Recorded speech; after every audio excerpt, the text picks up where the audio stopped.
What is good? This is Ari Mack. The Traitors Season 3 has finally come to a close, and what a season it was. Packed with some of the biggest blindsides, the biggest personalities, and some of the biggest arguments ever to be on the show. And in pure Michael Jackson fashion, I had my popcorn bucket out. Now, whether or not you found the absolute dysfunction of this cast entertaining or not, you have to admit it was crazy either way. But today, I want to talk about an aspect of the game that was brought in the last few episodes, and that is the Seer power.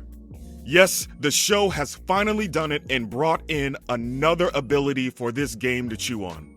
So today, I want to talk about its usage in the show and how it can be tweaked just a little going forward.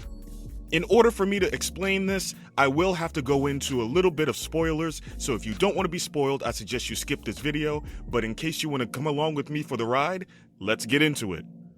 So throughout this season, there have been a handful of surprises. We have some players coming in as late game entries, different methods for the traitors to reveal themselves and kill people, and even games that start to glean information about who the traitors are, which I have been hoping for quite a while. Even Alan comes out of left field and tells all the players at the first roundtable that the final player banished will not reveal what faction they belong to. But in the last few episodes, Alan breaks it to the players that a new ability is on the horizon, and that is the Seer. This is how the show presents this ability.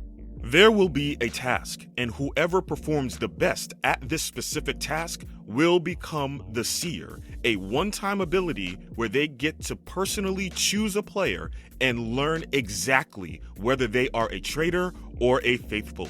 Now, the player who becomes the Seer can belong to either faction, so the strategy is very much in play.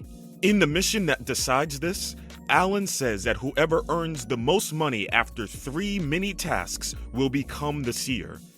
At this point of the game, we have Dolores, Dylan, Ivor, Gabby, Danielle, who's been a traitor from the beginning, and Brittany, Danielle's best friend and the most recent traitor recruit.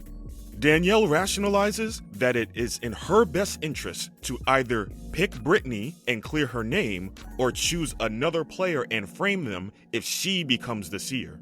However, the game ends and we, as the audience, do not know who won the challenge. We head to the round table where all hell breaks loose, and the guillotine seems to close in on Danielle. The first vote ends in a tie, which comes down to a tiebreaker. And who has to cast the deciding vote? It's Brittany. She votes for Danielle, she's voted out, and Brittany remains as the sole traitor left in the game. It's at this moment where Alan steps forward and announces who won the Seer ability. And that player is Brittany. Alan says that Brittany will hold a secret dinner and invite one player to join her where she will learn exactly what faction they belong to. Now here is what's important. While Brittany is making this decision, Dylan rationalizes that if Brittany comes back and says that whoever she picked is a traitor, then she must be a traitor herself so she can throw that person under the bus. However, if Brittany returns and says that that player is a faithful, he truly doesn't know which way to go. In the end, Brittany chooses Gabby. Of course, we know that Gabby is a faithful. Brittany knows that Gabby is a faithful, but now Brittany must make a choice. What is she going to say at the next morning's breakfast?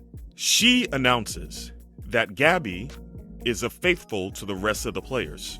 Why did she do this? Well, Brittany confessed to us that if she came back and said that Gabby was a traitor, Gabby will obviously deny this, and then suspicion will be cast on both of them. Brittany absolutely makes the right choice here. However, it isn't enough to save her, as Brittany and Dylan go head-to-head at the final roundtable where all of the evidence pounds against her, and she receives the most votes for banishment. But as Alan has reminded them, this final roundtable will not let the remaining players know what faction Brittany was affiliated with.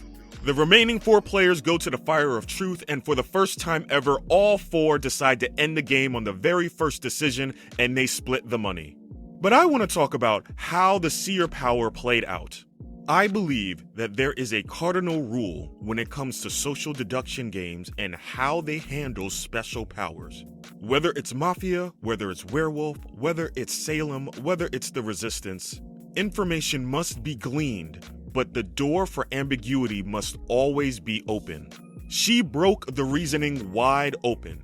If she were to come back and say that Gabby was a traitor, Gabby would obviously deny this information.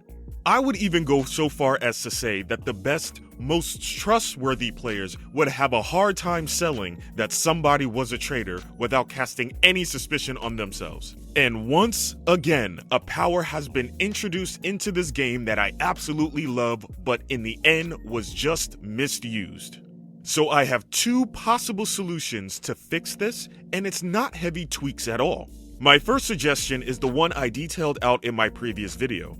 That this power, like in all other social deduction games, should be handed out early on in the process, either at the round table alongside the choosing of the traitors, or within the first few episodes or so.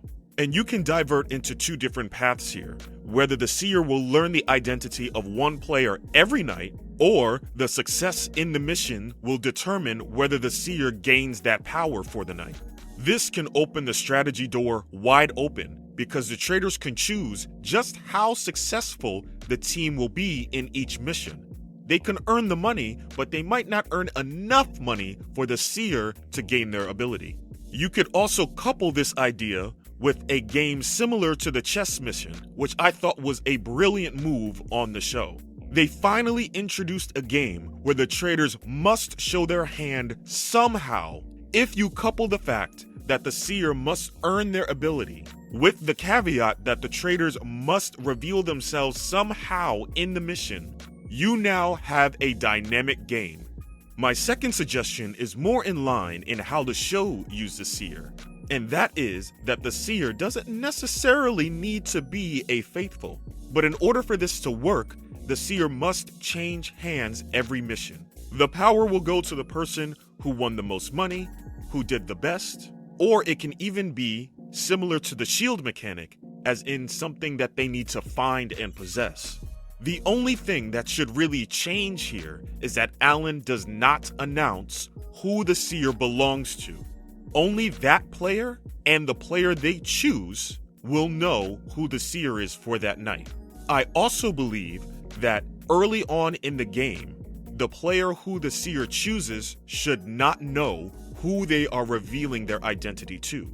And maybe a slight twist later in the season would be the face-to-face Seer power. Look at all the strategies that can come out of this for the first half of the game. Here, anybody can choose to play the part of the Seer, and the Seer can lay back and watch who's doing that and actually confirm who's saying what. If the true Seer has a tight alliance, they can reveal themselves to them and they would absolutely trust that person. Or not. In the back half of the game, now when we introduce face-to-face Seer reveals, the only two people who will know each other's identity will be the two who held the dinner. Now it truly comes down to how you load that gun and when you pull the trigger. Do you say it at breakfast? Do you say it in private? Do you let it loose at the round table? The possibilities are endless. In games like these, it's not so much the information a player learns, it's what they are allowed to do with it. And in any of these versions that I laid out in this video, it is up to the Seer to decide how they let that information out. And in the hands of a savvy player, not being the Seer could also be powerful. Guys, that is all I have for you today. I am so excited to see this show grow and try new things. Hopefully, if they iron out this Seer power, it will open the door to some crazy strategies, and I just want to see what the right player will do with it. I would love to hear what you guys think of my ideas, or if you have any of your own, drop them in the comments below. What do you think of the Seer power, or is there any other characters that you would love to see raise its ugly head in the Traitors? This is Ari Mack for the Ari Hour. I'll talk to y'all soon.